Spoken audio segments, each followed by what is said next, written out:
maka haram alal junubi kepada orang yang punya junub.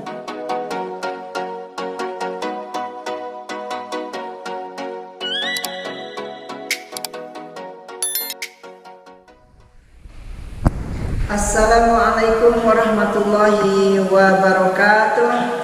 Teman-teman sekalian, seperti biasa mari kita lanjutkan kepada pembahasan kitab Safinatun Najah. Dan di sini ada di dalam kitab Safinatun Najah tertulis wayahrumu alal junubi. Kita artikan dulu secara ifradat, teman-teman. Wayahrumu maka haram alal junubi kepada orang yang punya junub. Nanti kita jelaskan junub itu apa, yaitu sitatu asya'a, ada 6 hal atau 6 perkara bagi orang yang junub mempunyai hukumnya haram. As-salatu, yang pertama bagi orang yang junub itu haram untuk melaksanakan salat. Wa tawafu, dan yang kedua haram untuk melaksanakan tawaf. Wa masul masafi, yang ketiga haram memegang Quran. Wa hamluhu, dan yang keempat haram membawa Quran. Wa lubsu, dan yang kelima haram diam fil masjidi, di dalam masjid. Ya, wa qiraatul Qur'ani, dan yang keenam haram untuk membaca Quran.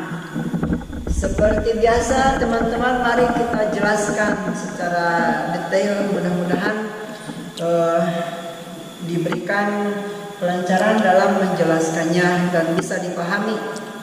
Nah, di sini jadi setelah kemarin kita membahas tentang orang yang wudu, maka orang tersebut batal wudunya, maka orang yang batal wudunya dosa atau haram melakukan hal-hal seperti yang telah dijelaskan kemarin.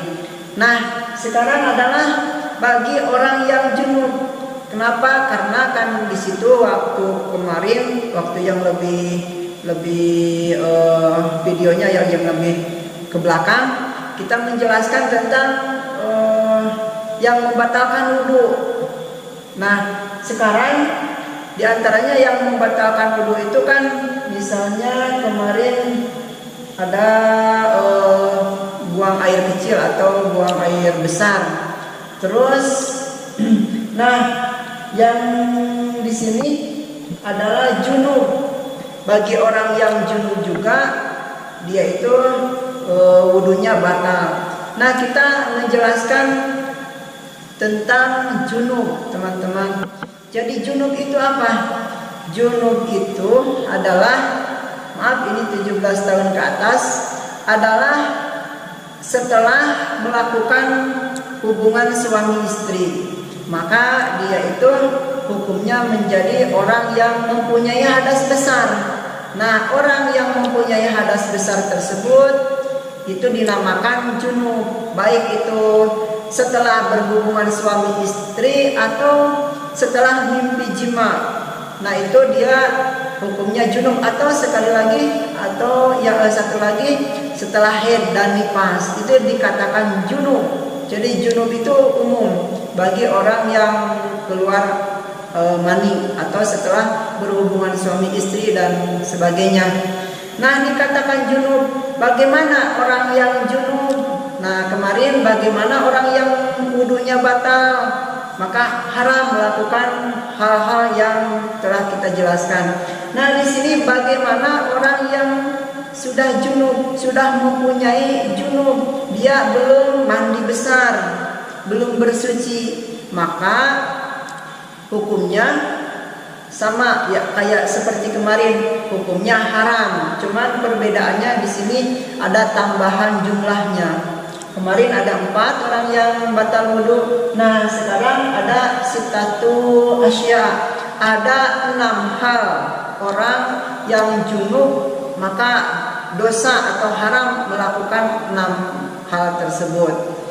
Wa yahrumu 'alal junubi sittatu asya. Yang pertama adalah bagi orang yang junub, ketika kita mempunyai hadas besar atau dikatakan punya junub, maka yang pertama maka dia atau kita haram melaksanakan sholat, sama seperti yang punya wudunya batal yang kemarin. Yang pertama haram sholat, yang kedua haram tawaf, kita sudah jelaskan.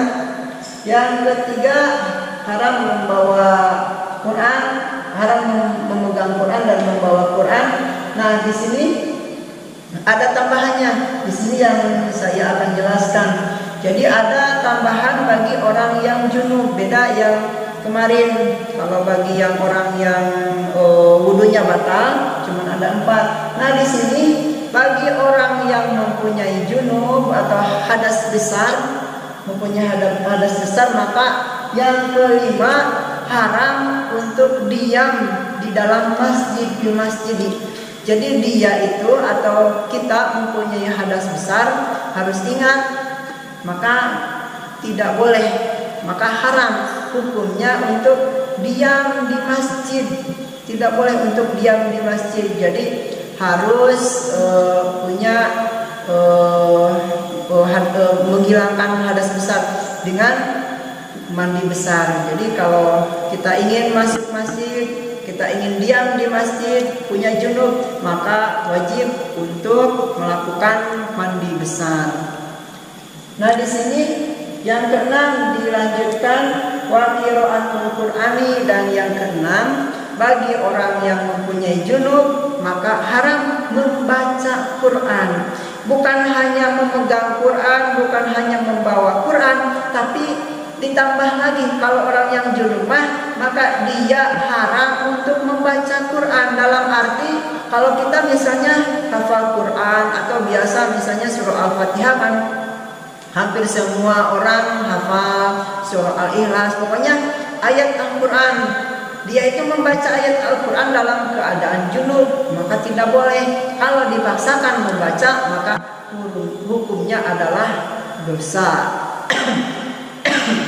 Ada pengecualian tidak ya? Ada pengecualian bagi orang yang junub. Misalnya harus membaca ayat Al-Quran. Nah, ada pengecualian, yaitu dalam menggunakan ayat Quran itu dengan doa. Jadi misalnya ayat doa memakai ayat Al-Quran, kita mempunyai junub, maka itu boleh-boleh aja. Tapi lebih baiknya tidak boleh mandi besar dulu. Mungkin sampai di sini kita menjelaskan orang yang junub haram melakukan 6 hal. Mudah-mudahan ada manfaatnya bagi kita semua. Wassalamualaikum warahmatullahi wabarakatuh.